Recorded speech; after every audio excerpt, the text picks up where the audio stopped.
You're listening to Mr. Credit on San Diego 1700 with local credit expert Derek Evans. Now, live in studio, Mr. Credit.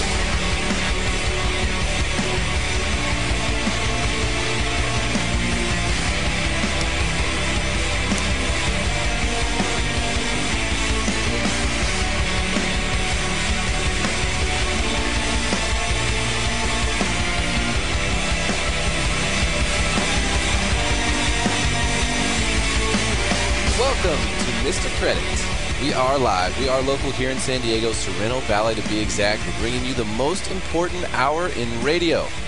We're telling you everything they don't want you to know. We do it every day right here on San Diego 1700 at noon. When we say they, we mean the Wall Street gangsters, the government, the big banks, the credit bureaus, of course, my least favorite, the media, and we added a new one, the debt settlement companies, or anyone else who's trying to take your hard-earned money from your wallet by deceiving you, straight out lying to you, or getting you to spend your money unwisely. Visit MrCreditRadio.com if you want to send me an email. I always respond to those within 24 hours. Do a Facebook search for Mr. Credit, and you will find me there. Now, first and foremost, holy smokes and a half. The Padres are on fire. All right? We are kicking butt. 9 out of the last 10. We've won. We got a 5-game win streak, 6 games ahead of San Francisco, 11 games ahead of Colorado. And who's that team from Los Angeles? I can't remember. They're 12 games back, whoever they are. Arizona, they're not even on the same planet anymore. They're out of. I think they're mathematically eliminated at this point. But we are absolutely crushing it. 26 games above 500. You can catch all the Padres action right here on San Diego 1700. Make sure you save the station in your dial. Make it number 1 right now. You got to start following this stuff. Padres are making a run. There's no question about it. We're definitely going to the playoffs. And sky's the limit from there.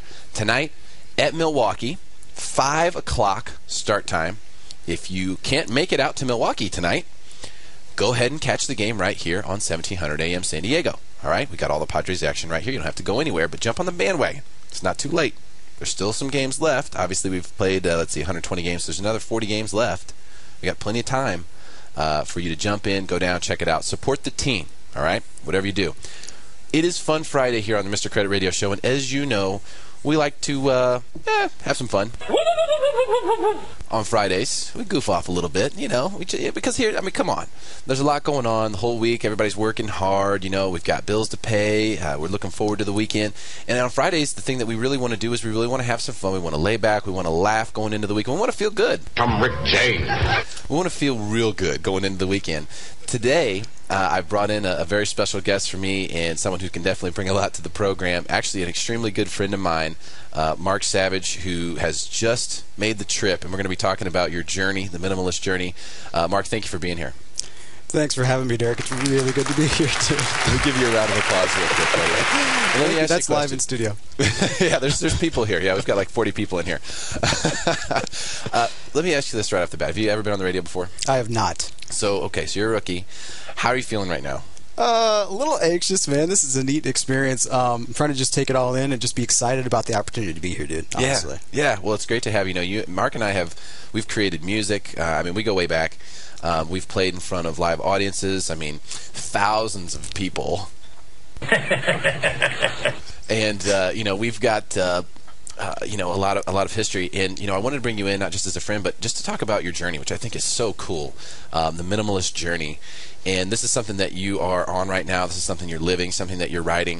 I think it's a really neat thing that, how this is such a right time to bring this up. Tell me in as few words as you can what you think, the minimalist journey means to you. What is it, and what does it mean to you?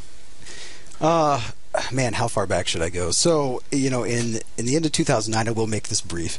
End of 2009, end of 2008, bringing into 2009, I was going through just it's a really bad situation, honestly. I was going through a divorce, and through that process, I was going through just a lot of pain, and ended up putting just everything I could into buying things. Just filling up my life with things, new cars, new music instruments, new electronics, and everything like that. I got to a point where I thought enough is enough.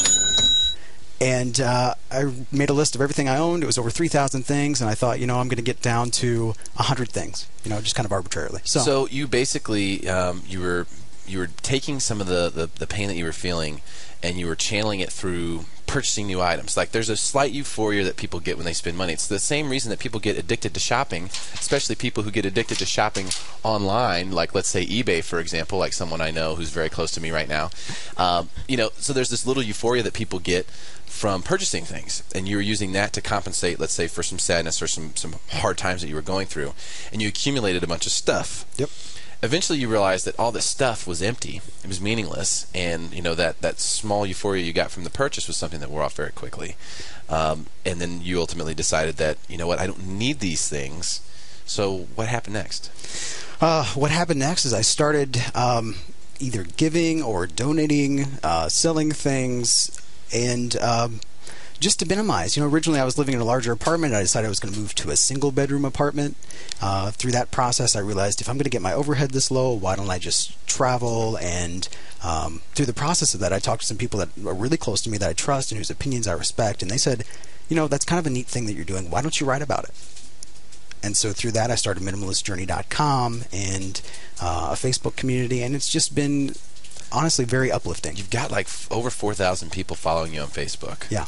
And these are opt-in people who have selected to follow you on the Minimalist Journey. And you when you started off, you had over 3,000 things? I did, yeah. And when we say 3,000 things, we mean, articles of clothing, books, things. I mean, anything that you might have. Yeah. And now you're down to how many? Now I have right around 100 things. I think it's probably 102 or 103, and that includes about 50 items of clothing, my laptop, which I need to do my work, my car, and a few other what I would call essentials. But essentials is kind of a subjective term. Everybody doesn't think you have a hat on right now. That's included in there, right? It is. I have a watch. Your watch is in there? Yeah. How about your earrings? My earrings, actually, I was called out by a close friend of mine. They said, hey, did you count your earrings? I honestly forgot to list those. So those, I kind of got a pass on those. Okay. They're attached to your person. They are. I guess we'll give you a pass on the earrings. But you're around 100 things. How does it feel? I feel free, I guess, is how I would characterize it. Feel more efficient. You're not bogged down. I do. I think that every item that you have in your life really occupies some portion of your attention. Down to the smallest thing. I really do. Just keeping up with the status of it and where the thing is. And when you have so few things, it's very easy just at a glance to know where everything you own is. I mean, literally everything that I own, I know exactly where everything is. Mm-hmm. I never could have said that before. I mean, through the process of selling and donating things, I uncovered things that I hadn't seen in years. Yeah. I just had basically given myself a chore of moving from place to place whenever I moved. Yeah, every time you move, you're moving stuff that you haven't touched since the last time you moved. Exactly. Yeah. I mean, that happens to me every time I move, which is just it's hilarious. We're all hoarders of stuff, one way or the other. Not like Buried Alive, that TV series, but if you want to read more about the Minimalist Journey, just go to minimalistjourney.com, and obviously that journey is to have the the minimal amount of things that you need, which is a really neat concept. And similarly, I think the feeling that you have in kind of reducing the gorilla that you've got off your back is very similar to the type of gorilla that people have on their back financially when it comes to, let's say, credit card debts, unsecured debts, collections, medical bills, sometimes wage garnishments, judgments, things along those lines. And all of those things can be cured with a Chapter 7 bankruptcy. This is why I recommend William McDonald with the McDonald Legal Group.